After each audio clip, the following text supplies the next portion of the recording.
Ni kusalimu kwa jina takatifu la Bwana wa majeshi. Leo nataka ni kufundisha kwa jina la Bwana Yesu Kristo.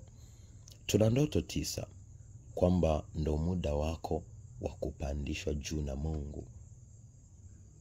Muda huu unapoanza kuona haya, stuka mapema kwa sababu ni majira yako ya kuinuliwa juu. Ni majira yako Mungu anataka fanye jambo kwenye maisha yako. Wengi huwa tunakwepa au tunapishana na majira ya Mungu kwenye maisha yetu. Unapoanza kuona haya, ndoto hizi, ishara hizi kwenye ulimwengu wa roho, si muda wa kupuuza. Ni muda wa kuzidi kumsogelea Mungu zaidi. Ni muda wa kujitakasa zaidi, kusoma neno zaidi, kuomba zaidi, lakini pia kufanya yale yanayompendeza Mungu, kujitoa zaidi ili Mungu azidi kufurahi. Wengi wanapopitia hali fulani za maisha, unaweza ukute wanaleta vita, wanakata tamaa, wanamnungunikia Mungu, wanamlaumu Mungu. Kwenye ulimwengu wa mwili haijalishi unapitia yapi. Kwa sababu kwenye ulimwengu wa mwili wengi huwa tunajaji maisha yetu kulingana na mwili unasemaje au ulimwengu wa mwili unasemaje. Lakini unapokuwa unajaji maisha yako kulingana na kile unachokiona mwilini, cha mwilini muda wote si kitu halisi. Kinaweza kuwa ni kitu unachokiona kwa macho ni kama halisi, lakini kihalisia kile kitu hakina mzizi wowote. Kwa hiyo lakini kitu kinapoanzia rohoni ndio kinapokuwa na mzizi. Unaweza kuwa na ndoa, lakini ndoa kama haina mzizi rohoni, ile ndoa ya mwilini haitokaa. Unaweza kuwa na biashara, lakini biashara kama hauna rohoni, ile biashara itakufa.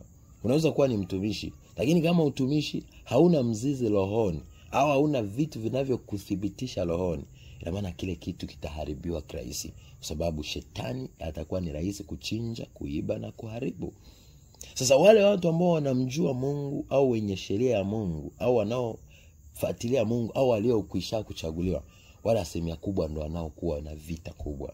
Lakini wale ambao ni wa kidunia, hata kama wapo kimwili, ila maana na wapo kidunia, asilimia kubwa shetani wale watu hatawasumbua, ili kusudi wabaki tu wakiwa wameridhika na hali zao, ili mwisho wa mwisho waende jehanamu ya moto.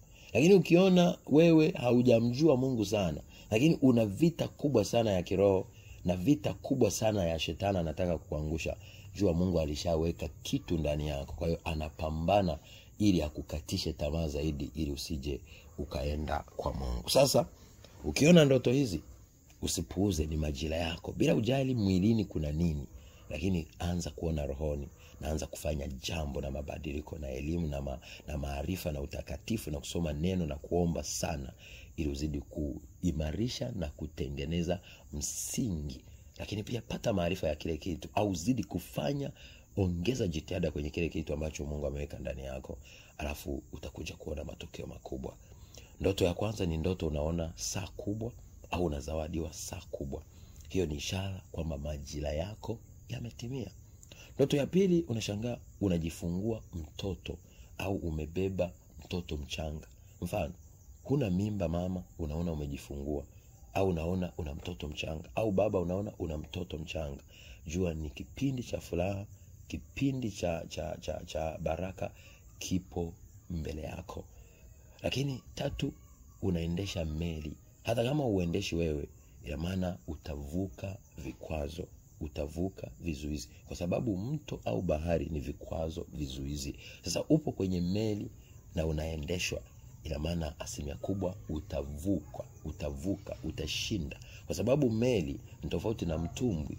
Meli ni rahisi sana kushinda na kufika kimataifa, lakini kama ni mtumbwi unaweza kupelekwa na upepo na ukaangamia. Lakini kama ukiona ni meli, ina maana hapo Mungu anaonesha utashinda vikwazo na ni majira yako ya baraka yako mbele yako. Lakini kitu cha 4, unashangaa meno mapya yanatokea. Meno ni ishara ya kibali. Sasa unapoona meno mapya yameota, ina maana ni majira yako sasa ya kupata kibali na utukufu wa Mungu kwenye maisha yako. Lakini 5, unashangaa unanunua mkate au unapokea mkate. Ina maana mkate ni ishara ya chakula cha Kristo. Watu ambao Yesu aliwatokea, aliweza kuchukua mkate akaumega akawapa washiriki. Ina maana ni baraka ya Mungu ambayo iko mbele yako. Lakini 6, unashangaa unanunua vitoto vya mbwa. Sasa achana na wale mbwa wakubwa au mbwa unashangaa na kushambulia wanataka kuzina au lakini vitoto vile, kwa sababu mbwa huwa ni ishara ya ndugu wa karibu. Kama hana madhara na unaona anakusaidia na mpo vizuri kwenye ulimwengu wa roho, unaona yupo upande wako na anakusaidia. Lakini ukiona anataka kushambulia, ina maana huyo ni adui wa karibu. Ukiona anataka au anazini au anakushambulia, muda mwingine roho za zinaa. Lakini kama ni vitoto vya mbwa, ina maana vile havijajua chochote kibaya. Kwa hiyo ina maana zile ni baraka, au wale ni watu wa karibu. Ina maana utaweza kupata baraka nyumbani kwako. Lakini kuna ndoto nyingine ya 7, ni pale unapoona unavuna au unatungua matunda yaliyoiva. Ukiona ndotoni, labda ni mapapai, labda ni maembe, labda ni machungwa. Ukiona kwenye ndoto kila wakati unatungua mapapai au unatungua maembe au unatungua matunda tofauti tofauti, labda mapela, yoyote tu, alafu muda mwingine unaona unayala, ina maana ni ishara yako ya kuvuna au ya kupokea au ya kupata baraka kutoka kwa Mungu. Lakini 8, unashangaa unafanya mtihani au unapokea matokeo ya mtihani na unaona umefaulu. Sasa ukiona umefeli, jua Mungu anataka uzidi kuongeza jitihada. Uenda sasa unajichelewesha, kuna vitu unavifanya vinakuchelewesha kuelekea kwenye hatima yako au kusudi lako. Lakini ukiweza kujikuta unafanya mtihani na unaona unafanikiwa, unafaulu, ina maana ni majira yako sasa ya kupata matokeo. Ukiona unafeli, ina maana sasa Mungu anakuambia unatakiwa ujipange. Ina maana kile ambacho ulikuwa unataka au kile ambacho Mungu alitaka kukuinua kwacho, ina maana umefeli. Kwa hiyo kuna vitu au vikwazo au vizuizi, au kuna namna hujaelewa sauti ya Mungu, au kuna namna vitu unavishikilia, au kuna namna hujasamehe, kwa hiyo vinakufanya ufeli. Kwa hiyo chunguza ni nini ambacho kwenye maisha yako umekifanya kikakufelisha mtihani, ili ukirekebishe, ili uweze kufaulu na Mungu aweze kukubariki. Kumbuka, unaposhinda mtihani, matokeo yake ina maana utapata matokeo, utapata maksi, muda mwingine utapata zawadi, muda mwingine utajikuta unapanda daraja, unapanda level.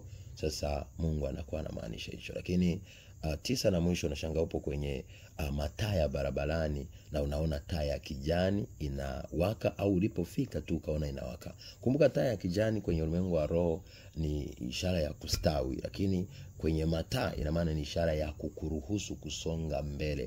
Kwa sababu unapokuwa kwenye jam, kwenye barabara, kwenye jam kwenye ulimwengu wa roho, ina maana kwamba kuna kizuizi kipo kwenye maisha yako. Sasa unapoona mataa mekundu, pia kuna kizuizi kinakuzuia kwenye safari ya maisha yako. Lakini unapoona mataa ya kijani, au unaona taa lile la kubadilika kwenda kijani lile, na ghafla linakuja kijani, ina maana ni majira yako sasa ya kusonga mbele, ni majira yako sasa ya kustawi, ni majira yako sasa ya kuinuliwa. Mimi naitwa Apostle Johannes. Ningependa zingatia haya, kwa sababu unapoielewa sauti ya Mungu, unapojua Mungu anasema nini, anataka nini na anahitaji nini kwako, ni rahisi sana wewe kutokwepana au kutopishana na gari la mshahara. Nawapenda. Jesus name. Shalom.